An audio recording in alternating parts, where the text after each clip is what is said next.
Hello student, in this lecture I am going to discuss dying declaration. आज के lecture में हम मृत्युकालिक कथन को डिस्कस करेंगे. Dying declaration has been provided in section 32 सब class first of Indian evidence act साक्ष्य विधि के धारा 32 के प्रथम खंड में बताया गया, इसको संगत घोषित किया गया है क्योंकि धारा 32 सब क्लास फर्स्ट में डाइंग डिक्लेरेशन को रेलिवेंट डिक्लेयर किया गया है. सबसे पहले हम जान लेते हैं कि what is dying declaration. Dying declaration को हम क्या कहते हैं, ठीक है. What do mean by dying declaration या मृत्युकालिक कथन क्या होता है. जो एक जनरल डेफिनेशन इसकी हो सकती है, dying declaration is a statement made by a person before his death as to the cause of his death. मृत्युकालिक कथन एक ऐसा कथन होता है जो किसी ऐसे व्यक्ति के द्वारा दिया गया होता है जो मृत्यु के पूर्व अपने मृत्यु के कारणों के बारे में होता है, ठीक. तो अगर किसी व्यक्ति ने अपने मरने से पहले कोई कथन किया हो जिससे उसके मृत्यु के कारणों का पता चलता हो, तो ऐसे कथन को, ऐसे स्टेटमेंट को डाइंग डिक्लेरेशन कहा जाता है.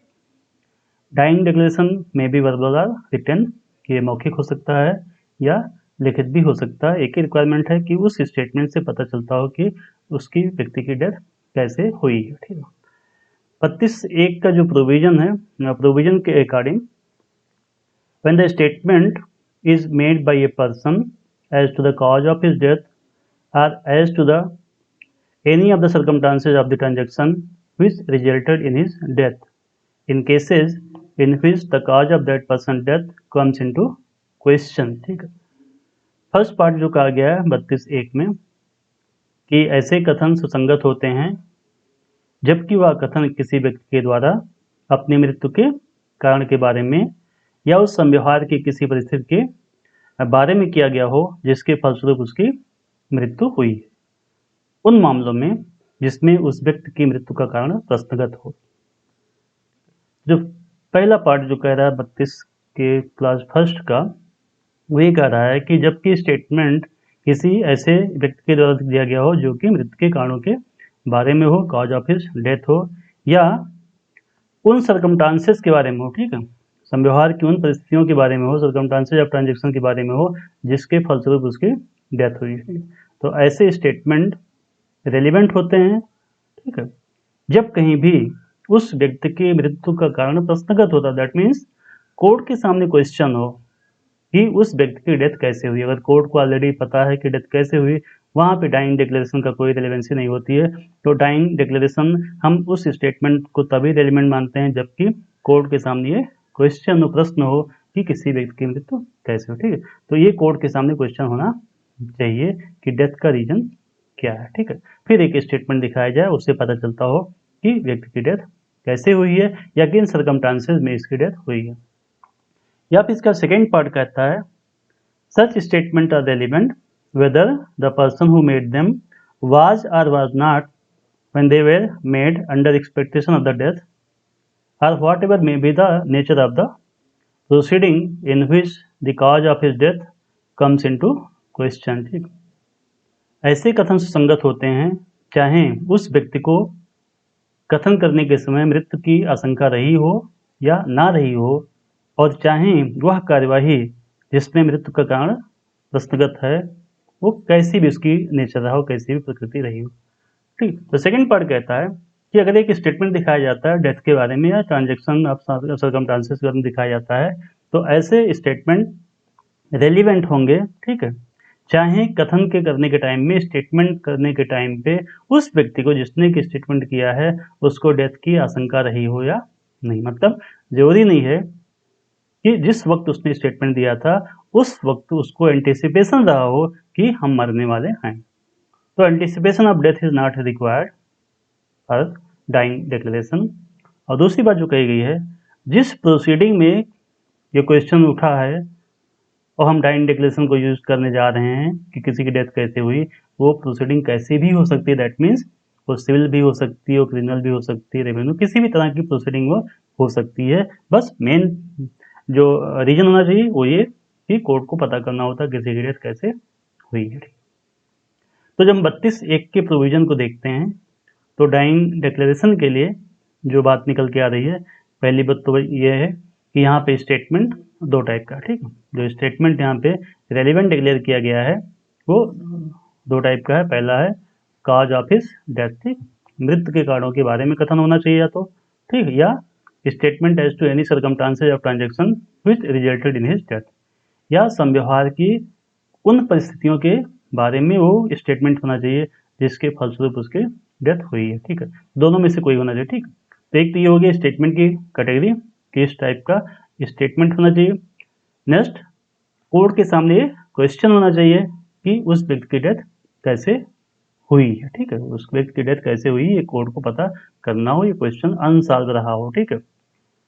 तीसरी बात जो कही गई है कि anticipation of death is not necessary, ठीक है। जिस व्यक्ति ने स्टेटमेंट दिया है उसको मृत्यु की आशंका हो ये आवश्यक नहीं है। एक ही रिक्वायरमेंट है कि उस स्टेटमेंट से पता चल रहा हो कि उसकी डेथ कैसे हुई है, ठीक है। ये नहीं जरूरी है कि कथन करने के टाइम पे उसको एंटीसिपेशन ऑफ डेथ भी रही हो, ठीक है। वो जो चौथा पॉइंट है कि जो नेचर है उस प्रोसीडिंग का जिसमें एक क्वेश्चन उठा हुआ है वो किसी भी तरह की हो सकती है, किसी भी तरह की कार्यवाही हो सकती है, ठीक है।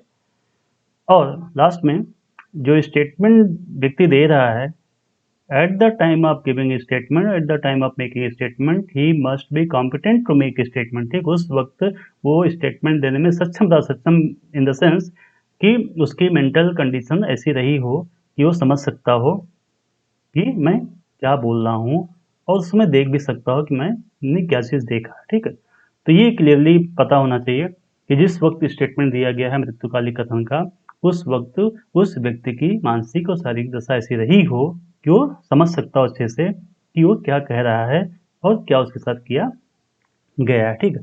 अगर ये रिक्वायरमेंट फुलफिल हो जाती हैं तो ऐसे स्टेटमेंट को डाइंग डिक्लेरेशन माना जाता है, ये चाहे वर्बल हो या रिटन में, ठीक है। ये वर्बल भी हो सकता है, रिटन में भी हो सकता है, and it may be made to any person.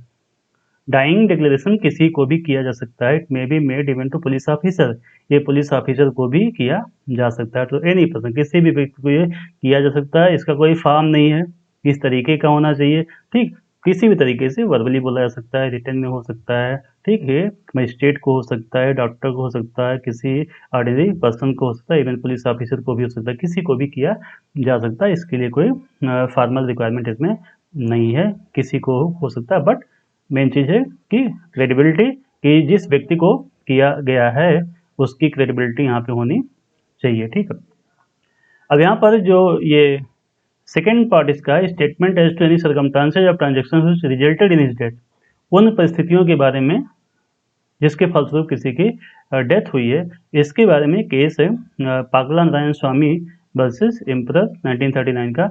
इसमें प्रिवी काउंसिल ने ये सर्कमस्टांसेस ऑफ ट्रांजेक्शन जो यहाँ पे यूज़ किया गया टर्म, इसको यहाँ पे क्लियर किया गया था किस तरह का केस होना चाहिए, किस तरीके का यहाँ पे कंडीशन होनी चाहिए जबकि इस कैटेगरी में मैटर आएगा, ठीक है। इसमें लॉर्ड एटकिन जज थे। इसके मैं फैक्ट आपको शॉर्ट में बता दूं। फैक्ट ये थे कि पागला नारायण स्वामी की वाइफ ने कुछ पैसे लिए थे, के.एन. सिंह व्यक्ति था जिसकी डेथ यहाँ पे हो गई थी। के.एन. सिंह से इसकी वाइफ ने कुछ पैसे लिए थे। इसकी वाइफ ने के.एन. सिंह को एक लेटर भेजा कि आप हमारे घर आओ और अपने पैसे लेके आप चले जाओ, ठीक है। समथिंग अराउंड 3000 पैसे थे, तो वो पैसे लेने के लिए बुलाती है, ठीक है। जाते हैं इसमें, वहाँ पे जब जाते हैं ये, तो जाने के पहले के.एन. सिंह ने अपनी वाइफ को स्टेटमेंट दिया। स्टेटमेंट में उन्होंने कहा कि पागला नारायण स्वामी की वाइफ ने मुझे बुलाया हुआ है पैसे देने के लिए, मैं वहाँ पे जा रहा हूँ पैसे लेने के लिए, ठीक।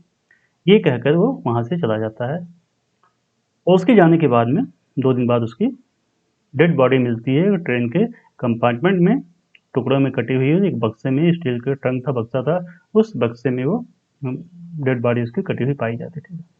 अब यहाँ पर क्वेश्चन ये था कि जो स्टेटमेंट दिया था के.एन. सिंह ने पागला नारायण स्वामी के घर जाने के पहले अपनी वाइफ को, क्या वो डाइंग डिक्लेरेशन में आएगा, मृत्युकालिक कथन में आएगा कि नहीं आएगा, ठीक।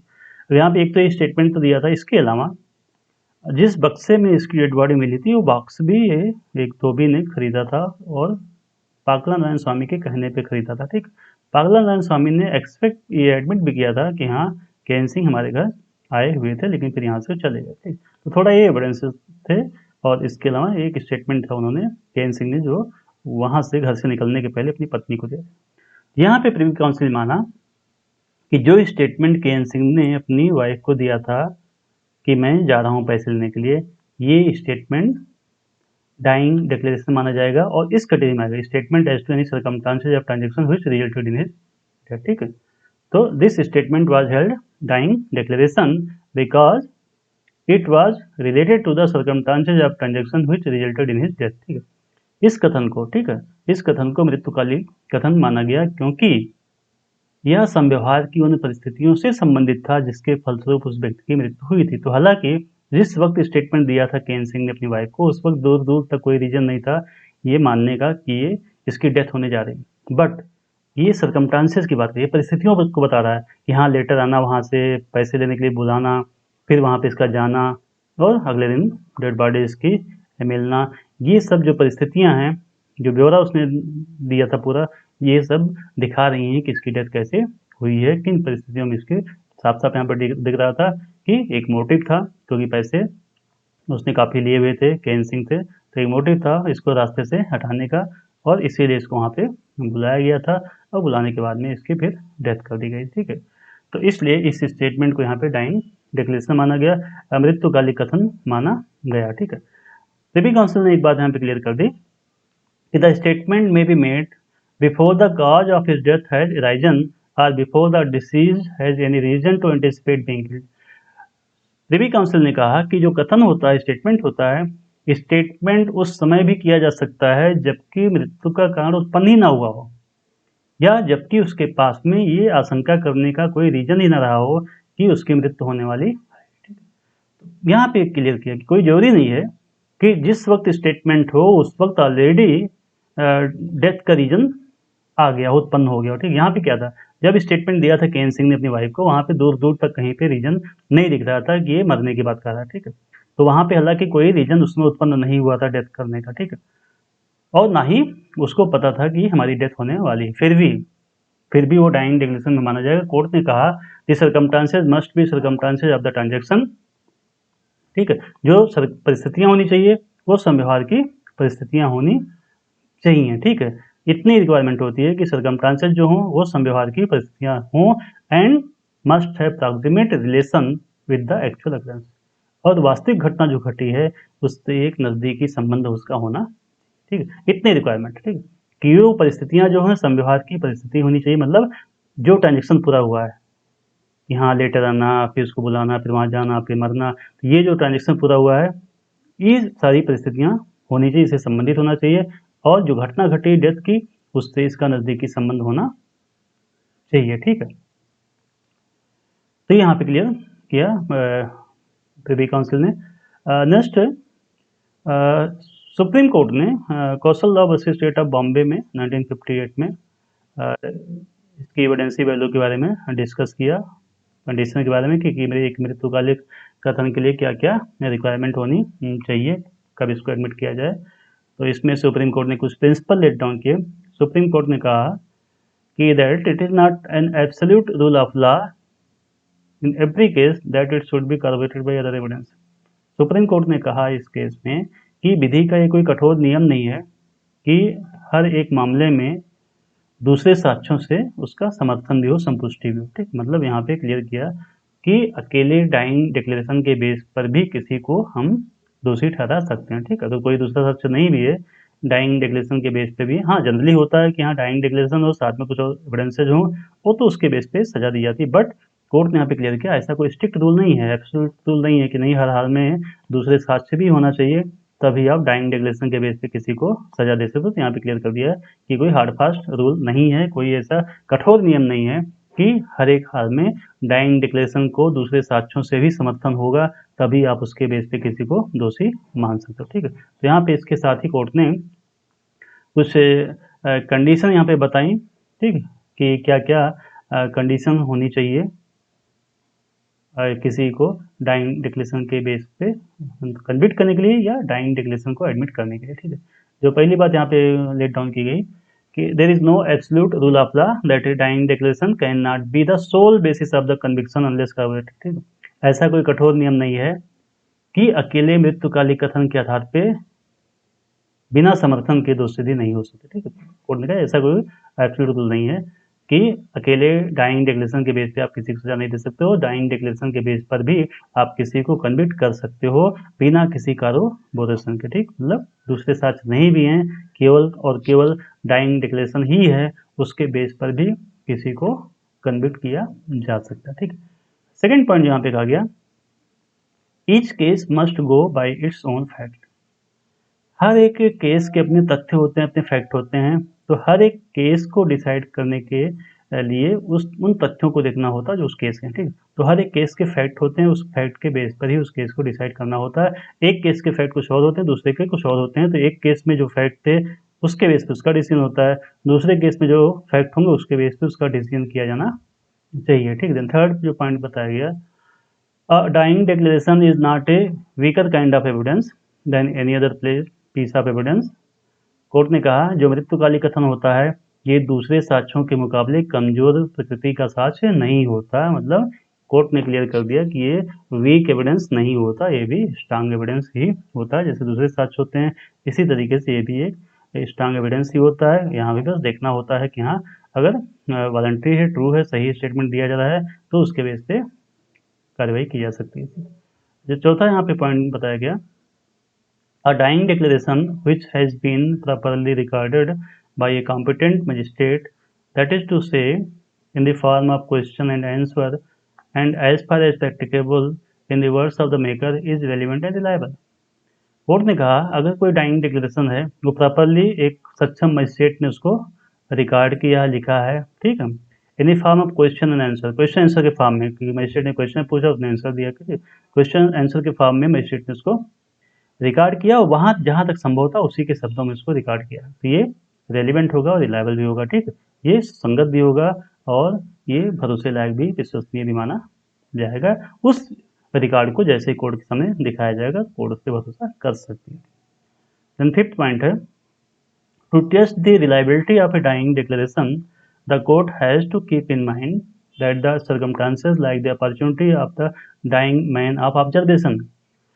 किसी भी मृत्युकालिक कथन के बेस पे कार्रवाई करने के पहले या उस पर विश्वास करने के पहले कोर्ट को ये भी दिमाग में रखना चाहिए कि क्या जो व्यक्ति मर चुका है क्या मरने के समय वो ऑब्जर्व कर सकता था कि परिस्थितियों के बारे में। ठीक, जैसे अगर ए ने कहा है मरने के पहले कि हमें बी ने चोट पहुंचाई है, ठीक, जैसे मान लो ए की डेथ हो जाती है और डेथ के पहले उसने कहा कि बी ने मुझे चाकू मार दिया है या बी ने मुझे शूट फायर कर दिया। ठीक, तो अगर उसने कहा है कि हाँ बी ने मुझे चाकू मार दिया है फिर उसकी डेथ हो जाती है, तो यहाँ पे कोर्ट को ये भी देखना होता है कि जिस वक्त उसने स्टेटमेंट दिया है कि बी ने मुझे चाकू मार दिया था, तो क्या जिस वक्त उसको चाकू मारा गया था क्या उस वक्त वो ठीक से ऑब्जर्व कर सकता था कि वो बी ही था कि कोई और था, या किन हालात में उस पर अटैक किया गया था। ठीक है, क्या शब्द उसने इस्तेमाल किए हुए हैं मरने वाले ने, उससे ये ऑब्जर्व करना, ये देखना होता है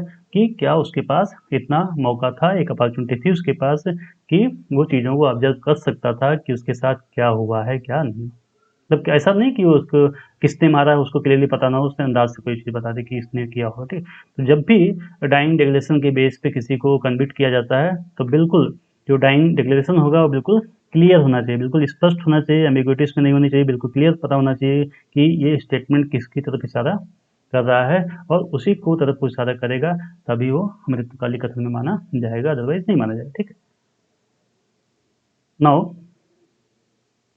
A dying declaration to the relatives of the deceased when properly proved can be also trusted। ये भी यहाँ कहा गया है कि अगर किसी व्यक्ति ने अपने किसी रिलेटिव को मृत्युकालिक कथन किया है, अपने रिश्तेदार को ही मरने के पहले कोई चीज़ बताई हुई है, तो ऐसे स्टेटमेंट पर भी ट्रस्ट किया जा सकता है, विश्वास किया जा सकता है। ठीक है, तो जो वैल्यू होती है डाइंग डिक्लेरेशन की ये हर एक मामले की परिस्थितियों से लिंक करती है, उससे कनेक्टेड होती है, उसके बेस पे यहाँ पे कार्रवाई की है। ठीक है, now Jayaraj versus state of Tamil Nadu का केस है। The statement of witness has to a dying declaration has to be tested on the basis of its own strength और weakness and not by reference to other things like has omission to mention the existence of the dying declaration in FIR, ठीक है, made by him. यहाँ पे clear कर दिया गया कि the statement of the witness, अब जैसे किसी व्यक्ति ने डाइंग डिक्लेरेशन किया हुआ है, तो क्योंकि डाइंग डिक्लेरेशन जिसने किया हुआ है वो तो मर चुका होता है, उसकी डेथ हो चुकी होती है, तो यहाँ पे विटनेस कौन होता है? उस व्यक्ति ने मरने के पहले जिस व्यक्ति को स्टेटमेंट दिया होता है वो आके कोर्ट में विटनेस बन के बताता है कि हमसे मरने के पहले उसने ये कहा था, ठीक। वही जो स्टेटमेंट वो कोर्ट के सामने बताता है, गवाही देकर देता है, उसी को कहते हैं इसने डाइंग डिक्लेरेशन की गवाही दी है, ठीक।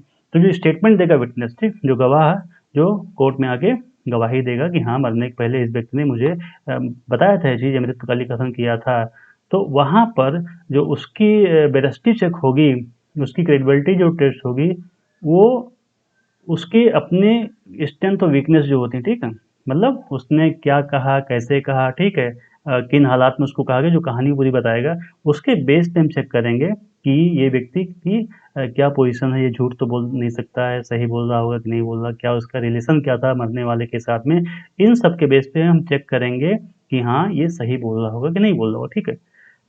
लेकिन अगर जैसे कुछ चीज़ें हो गई, कोई चीज़ ओमिशन हो गई, जैसे कि उस व्यक्ति ने एफआईआर कराया लेकिन एफआईआर में डाइंग डिक्लेरेशन का ब्यौरा उसने नहीं दिया कि मरने के पहले उस व्यक्ति ने भी ये कहा था कि ये जो ओमिशन किया जाएगा इससे उसके स्टेटमेंट पे कोई फर्क नहीं पड़ेगा, ठीक है, इससे कोई फर्क नहीं पड़ेगा। तो यहाँ पे कहा गया कि आप उस विटनेस को चेक करो आप कि उसने जो कुछ कहा है कहाँ तक वो क्रेडिबल लग रहा है, कहाँ तक वो सही लग रहा है, कहाँ तक सही, ये सारी चीज़ें देखी जाती हैं।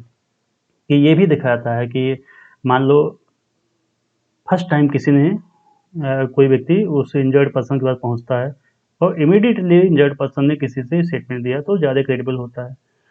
अगर 3-4 दिन तक स्टेटमेंट नहीं दिया गया, ठीक, 3-4 दिन बाद कोई अचानक पहुंचता है, उसको स्टेटमेंट दिया जा रहा है, वो व्यक्ति कह रहा नहीं हमको उसने बताया था, तो यहाँ पे ये थोड़ी क्रेडिबिलिटी यहाँ पे कम हो जाती है, ठीक है, कि 3 दिन तक किसी को उसने कुछ नहीं बताया, आप कहते हो कि आपको उसने बता दिया, तो यहाँ पूछा जाता है कि आप ही को क्यों उसने बताया होगा, ठीक है। किसी को घर वालों को किसी ने बताया, फिर कोई फ्रेंड का था हमको उसने बताया था कि मरने के पहले किसने चोट पहुंचाई थी, ये सब चीज़ें देखी जाती हैं। तो हर एक केस के फैक्ट होते हैं, उसके बेस पे देखा जाता है कि जो भी व्यक्ति कोर्ट के सामने विटनेस बन के आ रहा है ये सही बोल रहा होगा कि नहीं। ये जैसे बाकी साक्ष्य के बारे में कोर्ट देखती है कि सही है कि नहीं सही है, उसी तरीके से मृत्युकाली कथन के बारे में भी उस व्यक्ति के स्टेटमेंट को चेक किया था जो कोर्ट में आगे बता रहा होता, ठीक, क्योंकि ओरिजिनल स्टेटमेंट जिसने दिया था उसकी डेथ हो चुकी थी, वो किसी को बताया होता, ठीक है, तो वो स्टेटमेंट आता है, वो विटनेस बताता है, फिर उसको चेक किया था कि भरोसे लायक हुआ या नहीं हुआ, ठीक है। Now next case, Patel Hiralal Joitaram versus state of Gujarat. Supreme Court held that the words statement as to any circumstances are by themselves capable of expanding the width of the scope of admissibility, anything which has nexus with his death, proximity or remote, ठीक है। यहाँ पे कर दिया गया कि कोई भी बात जो स्टेटमेंट ऐसा दिया गया हो जिससे मृत्यु के कारणों के बारे में नज़दीकी संबंध हो, डायरेक्ट इनडायरेक्ट का हो सकता है, वो सब इस सेक्शन में आ जाएगा, वो मृत्युकाली कथन की कैटेगरी में मान लिया जाएगा। तो ओवरऑल अगर हम देखते हैं कि डाइंग डिक्लेरेशन की क्रेडिबिलिटी या इसकी एविडेंसी वैल्यू क्या होता है, साक्ष्यिक मूल्य क्या होता है, तो साक्ष्यिक मूल्य के बारे में जब हम बात करते हैं तो बिल्कुल क्लियर है कि dying declaration is a substantial evidence, ये एक सार्ववान साक्ष्य का, ठीक, ये सार्ववान साक्ष्य मतलब कि only on the basis of dying declaration court can take decision, ठीक है। तो मृत्युकालीन कथन जो होता है सार्ववान साक्ष्य होता है, ठीक है, सब्सटेंटिव एविडेंस होता है, it is not a weak type of evidence, ये कमजोर प्रकृति का साक्ष्य नहीं होता है, ठीक है। और अगर ये दिख जाता है, अगर दिख जाता है कि जो स्टेटमेंट दिया गया था, statement was made at earliest opportunity, ठीक, सर्वप्रथम अवसर पे स्टेटमेंट किया गया हो, मतलब बहुत डिले ना हुआ हो, जैसे उसको इंजरी पहुंचती, जैसे कोई व्यक्ति पहुंचता उसके बाद उसने स्टेटमेंट दे दिया हो कि मेरे साथ ऐसा हुआ है, तो अपॉर्चुनिटी, फर्स्ट अपॉर्चुनिटी जब भी उसको मिली हो उसने स्टेटमेंट दिया हो, और ये दिखाया जाता है कि उसके पास कोई ऐसा वहाँ पे रीजन नहीं था, किसी को किसी ने सिखाया होगा, ठीक, तो ट्यूटरिंग ना हुई हो, किसी ने उसको सिखाया पढ़ाया ना हो, ऐसा कोई सबूत ना हो, ठीक। जैसे कभी कभी हो सकता है कि 2-3 दिन तक कुछ नहीं कहा, अचानक कोई उसका रिलेटिव पहुंचता है, उससे बात करता है, फिर वो अचानक अपना स्टेटमेंट देता है कि हमारे साथ ऐसा किया गया, तो ये सभी गुंजाइश अगर नहीं है कि सिखाया पढ़ाया ना गया हो, ठीक है। और जो मेन चीज़ सबसे यहाँ पर है, the person making dying declaration was in proper mental condition, जिस व्यक्ति ने मृत्युकालिक कथन किया हुआ है वो उचित मानसिक दशा में रहा हो, दैट मीन्स जब वो स्टेटमेंट दे रहा है तो कायदे से समझ सकता था वो कि हम क्या बोल रहे हैं, किसके बारे में बोल रहे हैं, ठीक है। तो अगर ये प्रॉपर मेंटल कंडीशन में था वो, तो उसके स्टेटमेंट के बेस पे किसी को कन्विक्ट किया जा सकता है, कोर्ट अपना डिसीजन ले सकती है, ठीक है। और किसी भी अन्य साक्ष्य के समर्थन की आवश्यकता नहीं होती, ठीक है। तो आपसे एग्जाम में अक्सर पूछा जाता है कि whether a person may be convicted only on the basis of dying declaration, क्या किसी व्यक्ति को केवल मृत्युकालिक कथन के आधार पर दोषी मान सकते हैं? तो यस, अकेले मृत्युकालिक कथन के आधार पर भी किसी को दोषी माना जा सकता है, किसी को दोषी ठहराया जा सकता है, ठीक है। तो ये तो हो गई इसकी एविडेंसी वैल्यू। जो क्वेश्चन आपसे पूछा जाता है यही पूछा जाएगा कि व्हाट इज डाइंग डिक्लेरेशन, मृत्युकालिक कथन क्या होता है, ठीक है। केसेज आपसे पूछे जाएंगे और इसकी एविडेंसी वैल्यू साक्ष्य मूल्य भी आपसे पूछा जाएगा, ठीक। तो साक्ष्य मूल्य सर्वमान्य साक्ष्य होता है हमेशा ही, और इसके अकेले के बेस पे ही किसी को भी दोषी ठहराया जा सकता है, ठीक है। डाइंग डिक्लेरेशन किसी को भी किया जा सकता है, वर्बल या रिटन में भी हो सकता है, पुलिस को किया गया स्टेटमेंट भी यहाँ पे वैलिड माना जाता है, ठीक है। तो ये टॉपिक हमारा फिनिश होता है।